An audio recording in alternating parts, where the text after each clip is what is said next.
Bismillahirrahmanirrahim. Testing, testing. Boleh dengar ke? Boleh komen kat bawah, dengar ke?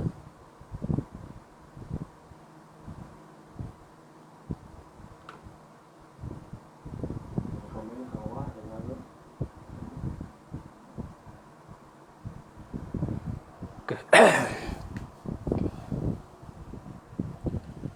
Bismillahirrahmanirrahim.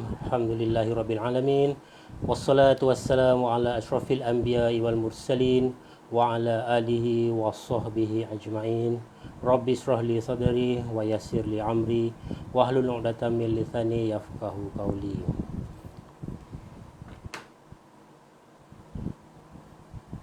Assalamualaikum warahmatullahi taala wabarakatuh.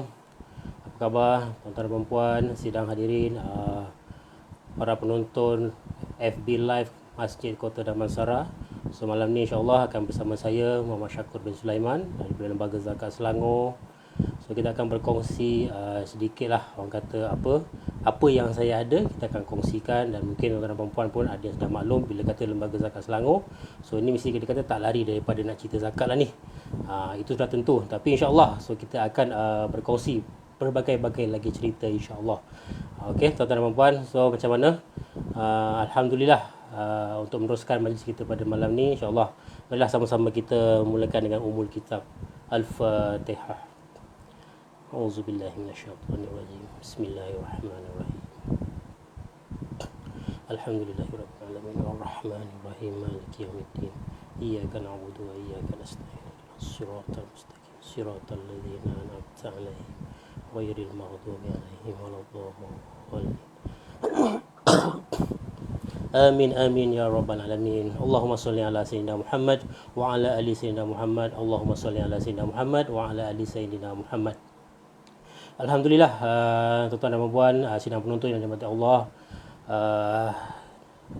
InsyaAllah malam ni kita pun dah sampai malam yang ke berapa? Yang ketiga Zulhijjah. Diam tak diam dah 3 Zulhijjah. Maksudnya untuk tahun 1442 Hijrah ni kita dah nak berakhir. Jadi orang kata apa? Pejam celik. So kita pun dah, orang kata dah melalui situasi COVID-19 ni dah hampir setahun. Orang kata setahun 3 bulan. Kita dah melalui 3 bulan ke 4 bulan macam itulah. Alhamdulillah, bila tengok tadi laporan pada hari ni pun jumlah kes telah menurun sedikit. Kalau semalam 9,000, so hari ini dah menjadi kepada 8,000. InsyaAllah sama-sama kita terus bermunajat dan kita memohon kepada Allah Subhanahu Wa Taala agar orang kata apa, kita terus dijauhi ataupun dihindari daripada wabak COVID-19 ini. Mungkin kita pun terus bersimpati juga kepada mereka-mereka yang di luar sana yang mungkin sedang bergelut dengan situasi semasa. InsyaAllah sama-samalah kita mohon kepada Allah SWT agar kita semua sentiasa dalam lindungan dan rahmatnya. Okey, diam tak diam juga, rupanya kita dah 2 tahun siapa yang perasan bila dah mencecah orang kata apa, dalam bulan Zulhijjah ni mesti terfikir dekat kita apa, nak menunaikan ibadah haji. So patutnya sekarang ni kita dah mula menghantar saudara mara kita yang terpilih untuk menunaikan haji, tapi nak buat macam mana, dah 2 tahun kita tak dapat nak menghantar. Mungkin kita nak pergi menunaikan ibadah haji, ataupun kita nak menghantar ahli keluarga kita, dan kita nak ambil orang kata apa, semangat nak menunaikan haji tu. Tapi tahun ni insyaAllah kita belum berkesempatan lagi, tapi mudah-mudahan tahun depan, mungkin tahun 2022 nanti, kita setelah kita dah selesai semua, mungkin nak mengambil vaksin dan sebagainya, kita dapatlah menunaikan ibadah haji itu nanti. Orang kata tahun lepas dimaklumkan 3 orang rakyat Malaysia yang terpilih untuk pergi menunaikan ibadah haji. Tahun ni belum kedengaran lagi lah. Mungkin ada saudara mara kita atau sahabat-sahabat kita yang bekerja di Timur Tengah tu yang mungkin terpilih untuk menunaikan ibadah haji. So mudah-mudahan supaya mereka dapat mendoakan kita semua di bumi Malaysia ni agar terus sentiasa dalam perlindungan oleh Allah Subhanahu Wa Taala. Okey, bila bercerita pasal 10 Zulhijjah ini ataupun dalam awal Zulhijjah ini, tentu tuan-tuan dan puan pun sudah maklumlah ibu, ayah, abang, kakak, tuan-tuan dan puan yang sedang menonton live ini mungkin biasa dengar ataupun biasa dapat terima WhatsApp, terima Telegram, terima apa lagi, Facebook, notis dan sebagainya yang mengisahkan, yang bercerita berkenaan dengan kelebihan 10 Zulhijjah ni. So malam ni pun saya taklah bercerita panjang pasal berkenaan dengan 10 Zulhijjah ni, sebab semua pun dah sudah maklum. Cumanya saya cuma hanya untuk berkongsi. Mungkin tadi pun yang ada dah baru lepas berbuka puasa, masuk hari yang kedua untuk bulan Zulhijjah ni, alhamdulillah. Moga terus kita boleh istiqamah untuk sampai ke 9 Zulhijjah nantilah, untuk kita terus melazimi orang kata apa, ibadah puasa ini. Okey, selain daripada itu sebenarnya banyak juga telah diceritakan oleh para asatiza berkenaan dengan kelebihan-kelebihan untuk bulan Zulhijjah ini. Maksudnya 10 hari yang pertama ni, Nabi pernah bersabda, dia kata sebaik-baik hari di dunia ini adalah 10 hari di dalam bulan Zulhijjah ini.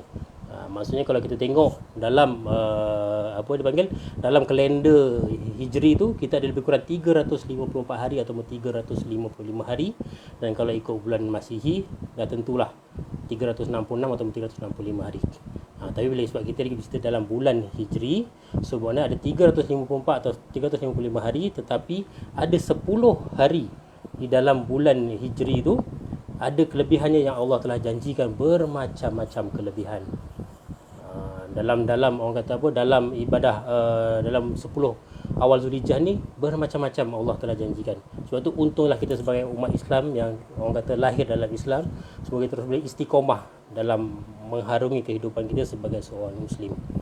Kenapa? Sebab Allah memberikan kita banyak, orang kata banyak jalan untuk kita kumpul pahala tadi tu. Orang kata dalam bulan Zulhijjah ni, apa-apa yang kita buat, hanya kalau kita solat dah tentulah Allah bagi ganjaran. Kalau kita bersedekah, kalau kita terus berzikir, kata kita sentiasa mengingati dia, kita berzikir la ilaha illallah, subhanallah, alhamdulillah, Allahu akbar, la ilaha illallah, semua tu bermakna setiap satu lafaz yang kita baca, Allah akan gandakan dia punya ganjaran. Begitu juga dengan orang kata apa, sedekah-sedekah yang kita buat. Mungkin kita sedekah tak ada RM1,000, tak ada RM1,000 kita buat RM100, tak ada RM100 kita buat RM10, dan tak ada RM10 kita boleh buat juga dengan melazimi dengan RM1. Tetapi janji gandaan itu yang kita tak pasti berapa, tapi Allah kata dijanjikan gandaan.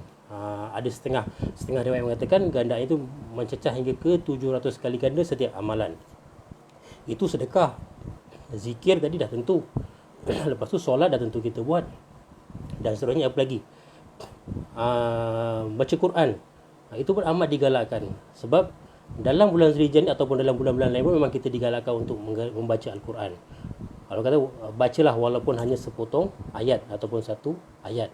Tapi kelebihan dalam bulan Zulhijjah ni pula, Allah bagi ganjaran bukan hanya pada satu ayat, tapi pada satu huruf. Jadi bila kita baca satu huruf dalam Al-Quran, tapi takkanlah kita nak baca satu huruf saja. Tak, kita baca Alif Lam Mim Sadaqallahul Azim. Tapi tak apalah, daripada tak ada kan. Tapi insyaAllah, tapi mula-mula kita mulakan dengan sedikit, tapi lama-lama dia akan menjadi bukit. Itulah pesan orang tua dulu, kalau kita nak menyimpan dan menabung, kumpul sikit-sikit, lama-lama akan jadi bukit. Jadi kalau kita baca sikit-sikit, lama-lama kita boleh khatam juga dengan Al-Quran. Tuan-tuan dan puan-puan yang dirahmati Allah Subhanahu Wa Taala. Sebenarnya kelebihan dalam bulan Zulhijjah ini adalah satu bulan daripada 11 bulan yang lain, di mana kita dapat menghimpunkan satu rukun, satu ibadah khusus, ibadah wajib yang kita lakukan dalam satu bulan. Percaya ataupun tidak?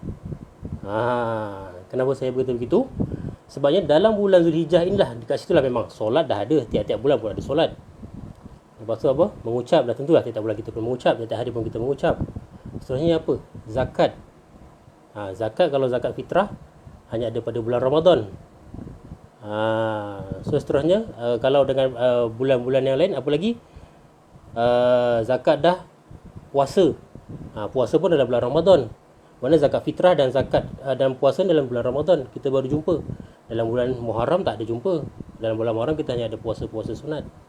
Dan dalam bulan-bulan lain pun ada puasa, ada solat, ada sedekah.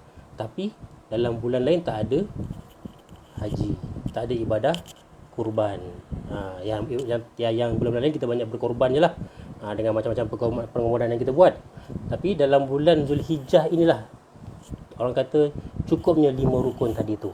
Kita dah solat, kita dah mengucap, kita dah berzakat, kita berpuasa, dan seterusnya kita dapat menunaikan haji. Cumanya mana yang belum berkesempatan, kita dah berniat.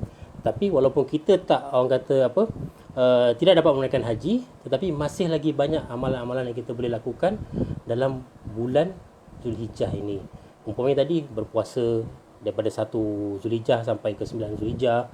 Maksudnya Nabi pun pernah sebut dalam 9 Zulhijjah itu, iaitu pada hari Arafah tu, di mana Allah akan mengampunkan siapa-siapa yang berpuasa dalam hari Arafah tu, akan mengampunkan dosanya yang telah lalu dan yang akan datang dalam tempoh setahun.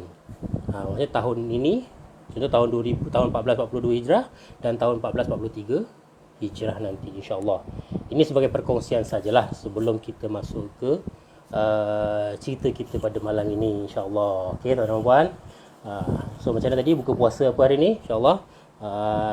Puasa-puasa kita pun kita ingat jugalah kepada jiran-jiran kita yang mungkin dah berpuasa lebih daripada kita. Mungkin ada jiran tetangga kita yang dah berpuasa lebih daripada kita. Kita mungkin puasa daripada orang kata apa, daripada pagi sampai ke petang, dan mungkin ada jiran sebelah rumah kita jenguk-jenguk lah. Mungkin mereka dah berpuasa dah masuk ke hari yang kedua. Mungkin ada yang berpuasa masuk hari yang ketiga sebab mungkin mereka terputus bekalan. Jadi sama-samalah kita jenguk-jenguk juga jiran-jiran sebelah kita. Mungkin ada yang terputus bekalan dan sebagainya, insya-Allah. Okey, tuan-tuan dan puan-puan rahmati Allah sekalian. So pada malam ini kita akan berkongsi dalam kuliah online kita ini berkenaan dengan pendapatan berkat rahsia berzakat. Ada ke orang kata apa, berzakat ni ada rahsia ke? Nak berzakat ni kena berrahsia-rahsia ke? Itu kadang-kadang ada juga seorang-seorang nakal yang tanya begitu kan.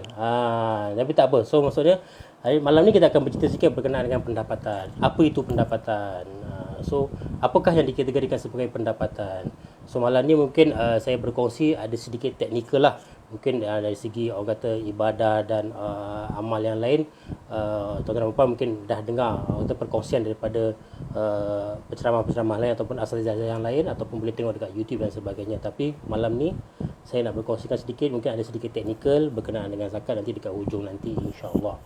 Okey.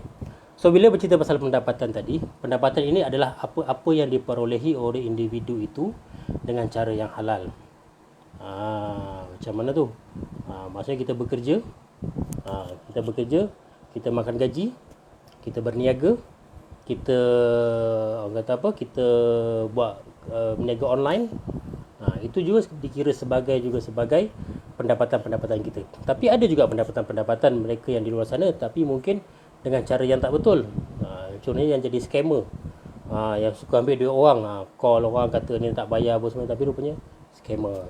Ada yang mengambil kesempatan daripada kesusahan orang lain, pun ada juga, dan dia dapat juga pendapatan. Tapi adakah pendapatan itu halal? Adakah pendapatan itu bersih?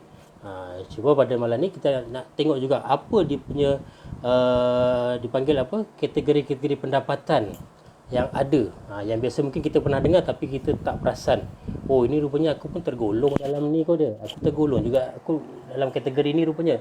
Okey, biasanya dalam kategori pendapatan ni dia ada 4 kategori lah yang kalau kita di Selangor kita kategorikan pendapatan ni.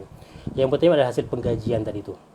Kalau kita bekerja, dan tentulah kalau kita bekerja, kalau dalam situasi sebelum Covid ni mungkin kita bekerja, kita ada allowance, kita ada kerja lebih masa, kita ada claim, dan kita ada lain-lain lagi. Ada bonus dan sebagainya lah. Tapi bila situasi melanda sekarang ni, mungkin kita adalah situasi-situasi yang lain. Mungkin overtime dah kena potong, allowance dah kena kurangkan. Dan setiap hari bulan pun mungkin ada sahabat-sahabat kita di luar sana yang dia punya basic pun dipotong separuh. Itu memang realiti. Sebab kita di Lembaga Selangor sentiasa akan mendapat orang kata apa, permohonan-permohonan yang sebegini. Diberhentikan kerja, orang kata apa, ditangguhkan gaji selama 6 bulan, selama 3 bulan, dipotong separuh gaji selama 6 bulan. Itu antara risiko-risiko, orang kata apa, ujian-ujian daripada Allah Subhanahu Wa Taala kepada kita semua. Bila datanya dihantarkan oleh Allah itu, orang kata apa, ujian Covid itu tadilah. Okey. Mungkin kita tak perasan juga bila orang yang dah sampai umur 60 dia dapat gratuity. Itu juga sebagai pendapatan dia. Lepas tu keuntungan ESOS. ESOS ni apa? Contoh macam kalau kita dapat ditawarkan saham Yang biasa kita nampak lah kalau kerja mungkin di agensi besar macam Telekom, macam TNB, mungkin pihak syarikat dia nak menggantikan bonus, diberikan dengan ESOS, dengan saham dan sebagainya. Itu juga sebagai pendapatan kita. Jadi jangan lupa untuk dikirakan nanti. Yang keduanya kategori yang kerja-kerja bebas ni. Ni macam mana pula ni? Mungkin dia ada kerja makan gaji, tapi dia ada buat part time. Ini satu part lah. Part time dia kata dalam masa yang sama, mungkin petang, malam dia jadi ejen perunding kepada takaful, unit trust, ejen-ejen orang kata apa, direct selling, Shopee, Lazada, jadi dropship dan sebagainya. Itu pun dikira sebagai pendapatan juga. Kerana dia tanya, dia nak kira sebagai bisnes ataupun pendapatan. Jadi kalau dia hanya buat sebagai part time, itu masih dikira sebagai pendapatan juga. Jadi jangan kelirulah dari segi part kategori pendapatan itu tadi. Tapi bagi mereka yang memang full time, orang kata memang sepenuh masa menjadi ejen perunding, menjadi orang kata apa, wakil-wakil kepada pihak-pihak syarikat, jadi itu juga dikira sebagai income mereka atau pendapatan mereka. Jadi pendapatan mereka adalah daripada hasil konsultan mereka, sama ada dalam takaful ke, unit trust ke, kowe ke, kuku ke, atau apalagi sebelah sekarang dah macam-macam banyak ada kan. Jadi pilih sajalah nak yang mana satu. Okey, ni boleh dengar ya tuan-tuan. Nanti kalau apa boleh tinggalkan komen dekat bawah tu, insya-Allah. Kalau tak dengar dan sebagainya lah. Mohon juga kepada tuan-tuan di luar sana untuk sharekanlah orang kata apa, perkongsian pada malam ni. Mudah-mudahan kita dapat memanjangkan orang kata apa, info-info yang kita boleh berikan kepada sahabat-sahabat kita yang kita lepas pandang hari ini, tak dapat mengikuti kita live pada malam ni, so boleh tengok selepas-lepas ni. Okey. Seterusnya adalah hasil al-mustaghalat. Apa ni Ustaz al-mustaghalat ni, macam payah je nak menyebut, ataupun dikira sebagai hasil-hasil sewaan. Kadang-kadang dia ni dia kata saya tak ada harta Ustaz, saya cuma ada kebun, saya cuma ada rumah, harta saya itu je lah. Tapi kalau seandainya macam rumah, kebun tu terbiar kosong, tak ada hasil, tak adalah apa-apa pendapatan. Rumah tu dibiarkan saja ataupun diduduki, tak adalah pendapatan. Tapi andainya dia ada 2 biji rumah, rumah tu disewakan, atau memang dia punya income daripada hasil sewaan rumah tadi tu. Dia ada 2-3 biji rumah disewakan. Itulah hasil-hasil sewaan tadi tu. Ataupun tanah tadi disewakan kepada orang, dipajakkan. Itulah juga sebagai hasil sewaan. Okey. Itu kalau ada tanah, kalau ada rumah. Tapi kalau dia kata saya cuma menternak lembu Ustaz, tapi saya ada jual susu lembu, itu juga dikira sebagai pendapatan. Saya ada bela ayam banyak dan saya jual telur ayam, itu juga sebagai pendapatan juga. Okey. Orang kata apa hasil yang memberikan pulangan kepada kita, itu juga dikira sebagai pendapatan kita. Okey, insya-Allah. Dan yang terakhir adalah hasil-hasil pemberian ataupun hasil-hasil sumbangan. Apa benda sumbangan ni? Sumbangan macam mana ni? Ataupun pemberian apa? Kadang-kadang kita tak perasan. Kita ni rupanya bila ahli keluarga kita meninggal, contoh mak ayah kita meninggal, tiba-tiba dapat harta pusaka, dibagi setelah difaraidkan dan sebagainya, kita dapatlah harta pusaka tu, mungkin dapatlah 30,000. Lepas tu kita dapatlah pula kita masa kita berkahwin tu, isteri kita ni kerja kerajaan, ada pencen. Pencen isteri tu suami akan dapat. Untung kan. Isteri meninggal, suami dapat pencen kan. Tapi itulah kerja kerajaan lah. Tapi tak tahulah kalau situasi sekarang masihkah ada skim pencen yang sebegini. Tapi ni orang yang lama-lama dulu insya-Allah adalah. Ataupun apa-apa pampasan yang kita terima dikira juga sebagai pendapatan. Itulah maksudnya bila kita nak kirakan apa yang kita ada, harta yang kita ada. Kadang-kadang orang cuma berfikir, pendapatan aku bekerja je, aku tak ada apa. Tapi dia lupa, dia ada tadi tu pemberian harta pusaka. Lepas tu mungkin dia ada yang lain-lain. Dia ada sewakan tanah, sewakan bendang, ataupun dia ada orang kata apa, part time jual burger. Nak kira macam mana? Untunglah jual burger tu. Tapi keuntungan tadi tu lepas tolak dengan kos, campurkanlah dengan pendapatan yang dia ada tadi. Okey. Itu adalah sebahagian daripada pendapatan. Kadang-kadang orang confuse pendapatan tu macam mana. Itulah tadi kategori pendapatan yang kita kena tahu. apa yang ada pada diri kita. Kadang-kadang bila kata pendapatan je, orangnya hanya petik pada kita bekerja. Jadi kalau tak bekerja, dia kata tak ada pendapatan. Tapi hakikatnya dia ada tadi tu. Dia ada sewaan, dia ada part time bawa Grab. Itu pun dikira sebagai pendapatan. Tapi lebih mudah sekarang, kalau tak silap saya, Grab telah membuat kerjasama dengan pusat zakat. Dia boleh buat auto deduction daripada income dia. Dia boleh letakkan dekat situ berapa dia nak contribute kepada zakat daripada dia punya pendapatan. Tapi bergantunglah orang kata pada situasi semasa, banyak ke tak banyak trip dia dapat pada masa tersebut kan. Itulah dikira sebagai pendapatan. Okey, tuan-tuan dan puan-puan yang dirahmati Allah, bila kita dah tahu orang kata pendapatan tadi tu, dah tentulah kita juga nak mendapatkan pendapatan yang orang kata apa, yang berkat. Macam mana kita nak dapatkan rezeki yang berkat, pendapatan yang berkat ni? Mudah saja tuan-tuan dan puan. Maksudnya bila kita katakan berkat ni maksudnya sikit tu cukup dan banyak dapat. Bila banyak rezeki kita dapat memberi manfaat kepada orang lain. Dan bila kita rasa rezeki tu tidak berkat, bagaimana pula? Rezeki yang tidak berkat, orang kata bila dapat sikit pun dia rasa macam tak cukup. Tapi bila dia dapat banyak pun rezeki, habis juga. Jadi kadang-kadang kita boleh tengok sendirilah pada diri kita lah.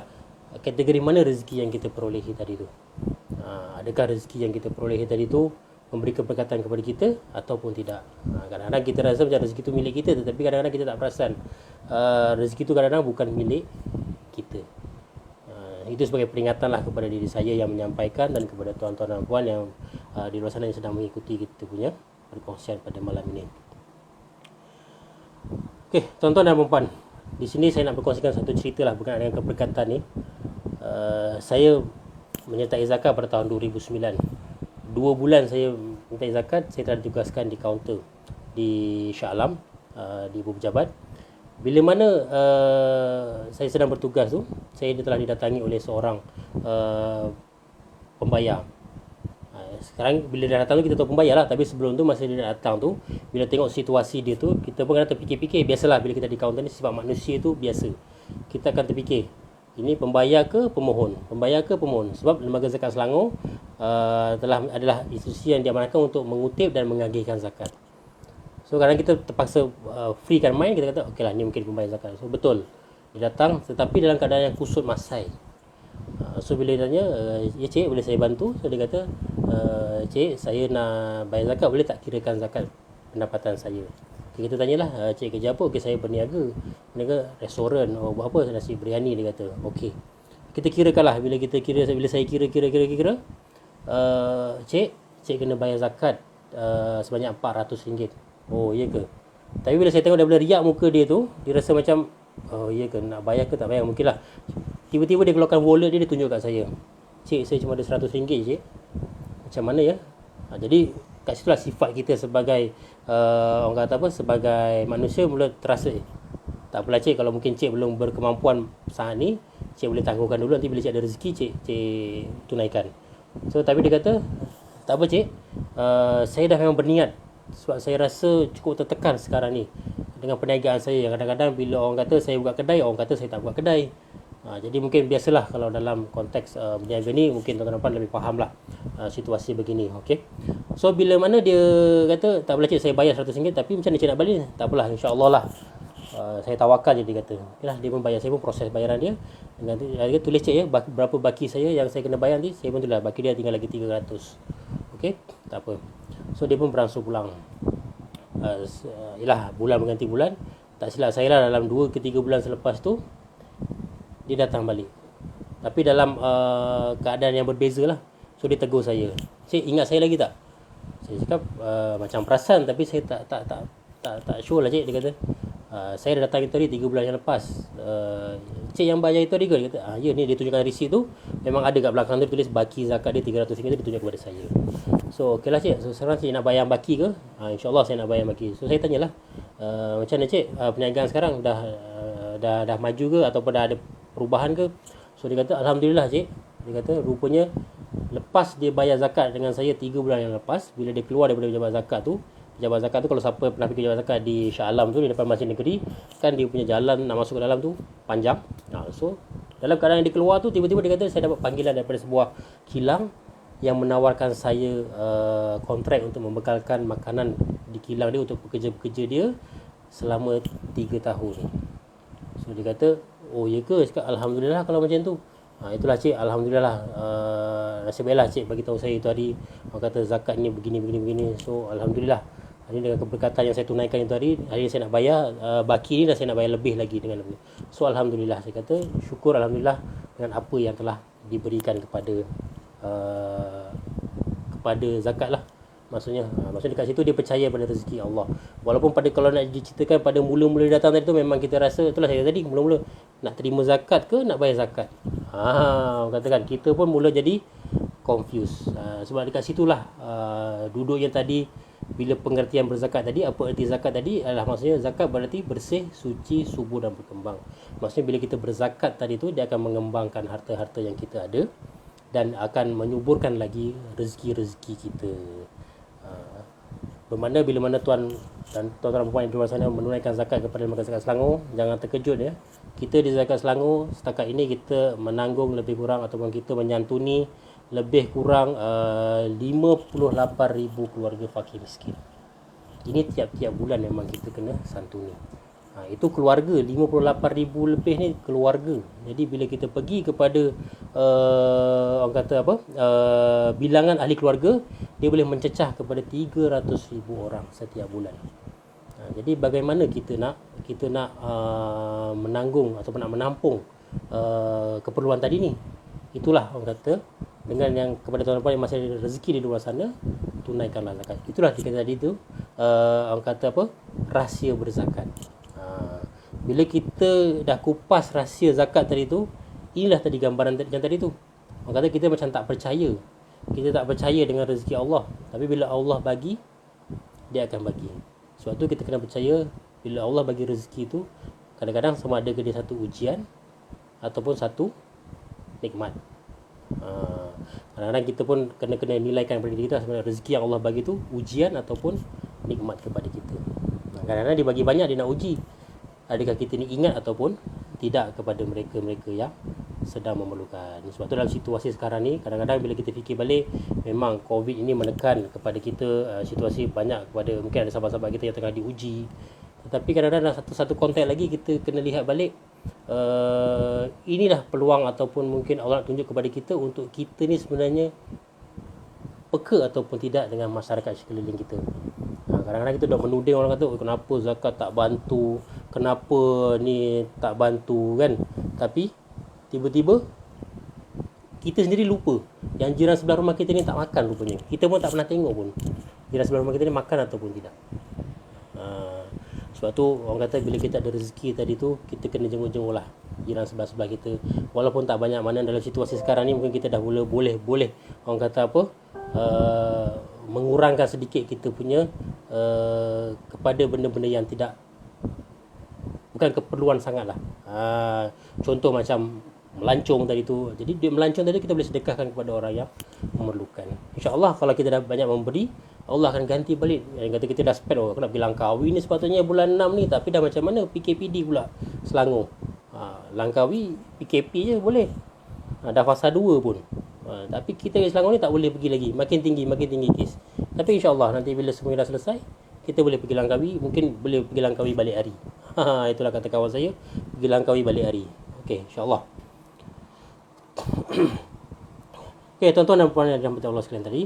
So bila mana kita dah faham apa harta-harta yang kita kena zakat, seterusnya keberkatan dengan berzakat tadi kita pun dah sedia maklum lah. Sebab dalam surah Al-Baqarah pun Allah sebut berzakat, bersedekah tadi ni umpama kita menanam sebiji benih yang akan menerbitkan 700 tangkai. Itu fadilatnya dalam bersedekah atau berzakat. Belum ditambah lagi dengan apa yang kita buat dalam bulan Zulhijjah ni, 10 bulan yang pertama, 10 hari yang pertama ini. Macam saya sebut tadi, maknanya dalam bulan Zulhijjah ni 10 hari yang pertama ni Allah akan menggandakan. Jadi tadi kita bersedekah dah dapat 700 kali ganda. Ditambah lagi kita buat dalam bulan 10 hari Zulhijjah ni, Allah akan gandakan lagi. Banyak ke banyak kita dapat pahala tu? Kadang-kadang kalau orang siapa-siapa yang terlibat main saham, dia akan kata, melabur hari ni besok nak untung. Sebab ada kawan saya ni, dia kategori dia kalau beli saham pagi, petang dia nak jual, dia nak untung. Dia kata nak pergi haji balik hari. Tapi tak apa, bila kita bersedekah tadi ni, dia punya keuntungannya kita akan ambil nanti masa dekat padang mahsyar. Mungkin tak banyak, tapi bila dikumpul akan menjadi besar. Sebab tu bila adanya orang kata apa, senang cerita kalau Shopee tu dia akan buat apa, jualan 66, 88, 77. Tapi dalam ibadah ni Allah bagi gandaan sebegini. Contohnya dia akan bagi gandaan 10 hari pertama dalam bulan Zulhijjah, 10 malam terakhir dalam Ramadan. Dalam Ramadan kategori malam, so kita akan bangun bertahajud, solat hajat, solat taubat dan sebagainya, untuk kita mohon pada Allah untuk kita diberikan ganjaran yang lebih. Kita bersedekah pada 10 malam terakhir, Allah akan gandakan juga. So bukankah itu dikira sebagai pesta ibadah yang kita kena raih? Tapi kadang kita pun terlepas pandang. Sebab tu pada malam ni, di ruang yang kita diberikan ini, kita sama-samalah untuk kita berkongsi. Okey, ada soalan dia kata, bisnes online kecil-kecil kena zakat juga ke? Kalau bisnes online secara kecil-kecilan, macam saya sebutkan tadi, itu dikirakan sebagai pendapatan kita. Berapa yang kita perolehi, tolak dengan pokok, dengan kos dan sebagainya, keuntungan itulah dicampurkan dengan pendapatan yang kita ada. Kalau kita masih bekerja, campurkan dengan gaji-gaji kita, kirakanlah zakatnya. Tapi kalau nak kira terus direct pun boleh. Sebab zakat ni kiraannya mudah. Kalau kita ada RM1,000, zakat ni hanya 2.5%, iaitu hanya RM25. Nak buat hari-hari pun boleh, nak buat bulan-bulan pun boleh. Bayar je secara online. Sebab kita pun bisnes online, jadi bayar zakat pun secara online. Tekan dia, bayar zakat RM25. Untung sale hari ni RM1,000, jual lah, bayarlah RM25, insya-Allah. Semoga ia dapat memberi manfaat kepada mereka di luar sana. Okey, seperti kita maklum tadi pun, saya nak berkongsi satu cerita lagi sebelum kita mengakhiri nanti kita punya sesi ni, berkenaan dengan orang yang menangguhkan pembayaran zakat. Benda ni pun berlaku kepada diri saya, bila mana pada tahun 2009 saya telah berjumpa dengan, belum berjumpa pun, tapi telah menghubungi seorang usahawan ni untuk menunaikan zakat. Tapi dek kata sebab dia ni terlalu sibuk, terlalu sibuk nak mencari bisnes. Bulan 1, bulan 2, bulan 3, bulan 4 bila kita hubungi, bos busy, sampailah ke bulan 9. PA dia call saya, dia kata, Cik Syako, boleh tak datang ke pejabat, bos nak jumpa petang ni juga. So bila kata petang ni juga, saya cakap, dekat mana cik? Dekat Kelana Jaya. Maklumlah, sebelum Covid 2019 ni, faham lah kalau pukul 6 petang kita nak pergi Kelana Jaya, pukul 6 petang macam mana situasinya. Jamnya ya amat. Tapi insya-Allah, saya cakap tak apalah, sebab pesan guru-guru saya di lembaga zakat dan di luar, dia kata, Syako, kalau ada orang minta tolong, bantulah sebaiknya. So saya cakap tak apalah, insya-Allah saya datang. So saya datang pukul 6, 6.30 saya sampai kat sana, minum dan sebagainya. Dia kata okey, naik ke pejabat. Rupanya barulah dia bercerita dengan saya dekat sana. Dia kata, Cik Syako, saya minta maaf, dia kata, saya Cik Syako dah buat temu dengan saya dah lama, tapi baru hari ni kita boleh berjumpa. Rupanya dekat situlah baru dia bercerita. Rupanya 2 bulan sebelum tu, dia telah ditimpa satu satu musibah lah, di mana dia sekeluarga telah disamun, yang mana kerugiannya RM10,000 jugalah, dekat RM100,000. Sebabnya yang paling berharga tu emas mak dia yang disimpan lebih kurang dalam 25 tahun, 30 tahun, lebih kurang ada 200 pound telah disamun oleh si penyamun. Dan dia memberitahu yang emas ini tidak pernah dizakatkan sepanjang dia memilikinya. Saya cakap, oh ya ke? So macam mana cik boleh terniat nak jumpa dengan saya? So dia kata, semasa saya pergi berubat untuk memulihkan semangat saya, dia kata, soalan pertama ustaz tu tanya dekat saya, bayar zakat atau tidak? Dia kata dekat situ barulah saya tersedar. Dia kata macam ada sebiji batu kena kat kepala saya ni, dia kata kan. Dia kata betul lah, baru saya teringat Cik Syako masa tu. Dia kata, oh ya ke? Saya cakap, saya bukanlah nak menggelakkan, tapi dia kata, oh ya ke? Itulah antara orang kata pengalaman saya. So bila dia kata macam tu, saya datang masa tu hari Khamis, malam Jumaat. So dia kata, boleh tak Cik Syako tunggu lepas Jumaat, kita berakad, kita akan buat pembayaran sebab saya nak ambil keberkatan malam Jumaat. So insya-Allah saya kata tak apa. So lepas sembahyang Jumaat dengan dia, sembahyang Maghrib tu, so, lepas sembahyang Jumaat tu kita pun terus buat akad lah, di issue check dan sebagainya, selesaikan pembayaran dia. Itulah antara orang kata bila kita culas ataupun kita leka, bila mana syarat-syarat zakat yang kita dah wajib kat diri kita, kita melengah-lengahkannya. Sebab kadang orang kata apa, bukannya orang kata tak untung perniagaan tu ataupun tidak berjayanya satu pekerjaan itu ataupun satu perusahaan itu, tetapi kadang di atas kelewatan kita, keculasan kita, kecuaian kita tak percaya kepada keberkatan Allah tadi tu, keberkatan rezeki dengan berzakat tadi tu. Allah nak tarik sekelip mata saja. Bayangkan 200 pound kalau dikirakan pada harga emas masa sekarang, berapa kiralah nanti tuan boleh tengok kat portal kita www.zakatselangor.com.my, adalah dekat situ berapa harga emas hari ni, berapa nisab kita dekat sini. So dekat situlah boleh kita buat pengiraan.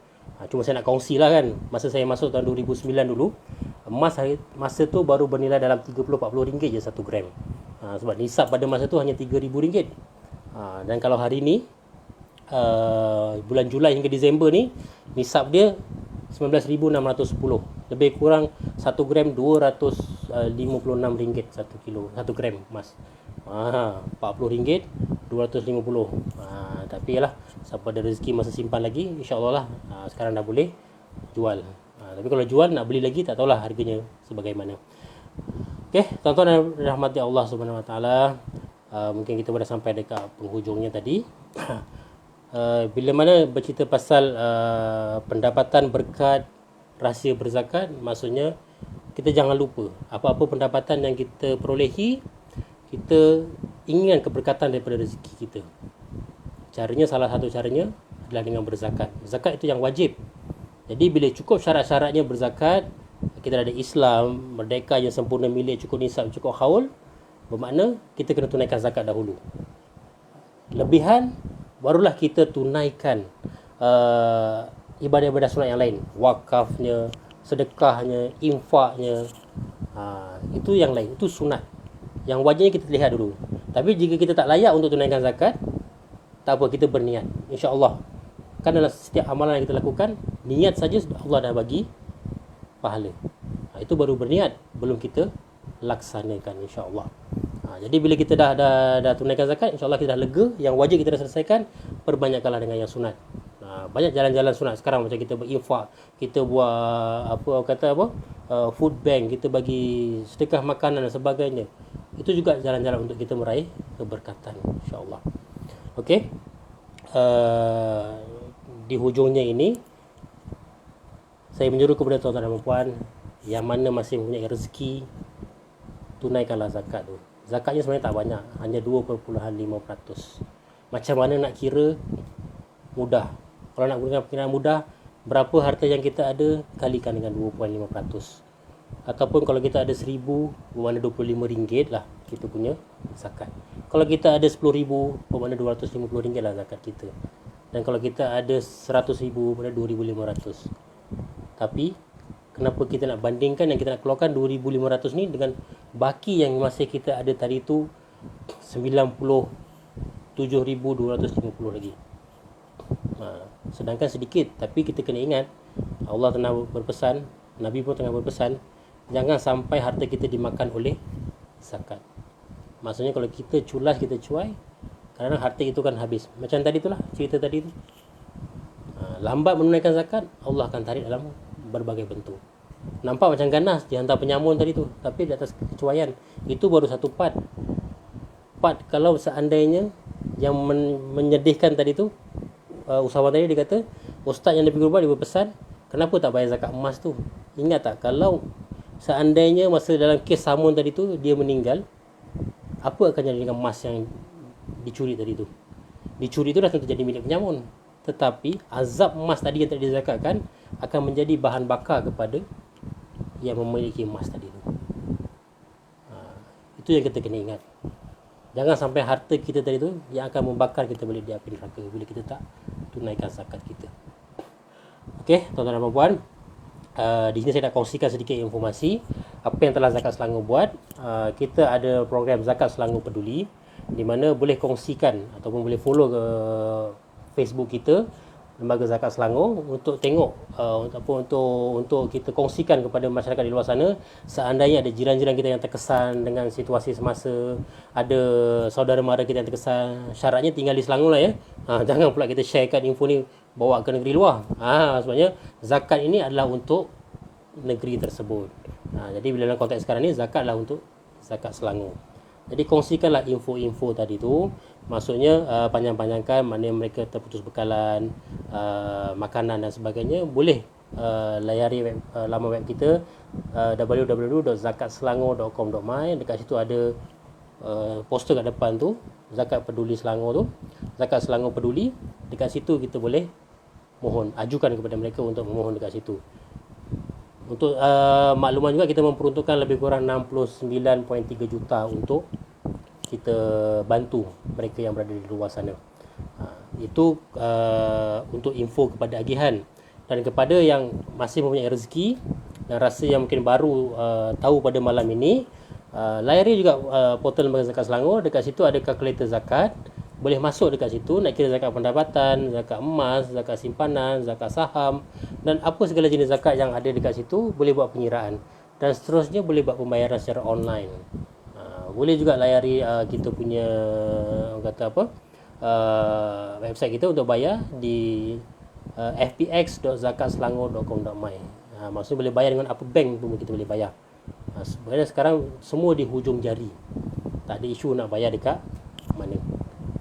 Okey, insyaAllah saya rasa kita pun dah sampai ke penghujungnya. Dan mohon kepada tuan-tuan dan puan yang mengikuti live ni, boleh di-sharekan perkongsian pada malam ini. Dan seandainya ada apa-apa pertanyaan, nanti insyaAllah saya akan sharekan contact number sahabat-sahabat saya untuk tuan-tuan dan puan boleh hubungi dan boleh minta bantuan daripada mereka untuk membuat taksiran-taksiran zakat. Kadang-kadang kita bertersedar, macam mana aku nak kira ni macam mana nak kira zakat emas ni, macam mana nak kira zakat simpanan ni. Macam pagi tadi pun saya dapat satu panggilan nak minta kirakan zakat emas, tak silap saya. Macam tu. So kita pun dah bagi panduan dan sebagainya, insyaAllah, dan dia akan tunaikan pembayaran secara online. Itulah orang kata kemudahnya berzakat.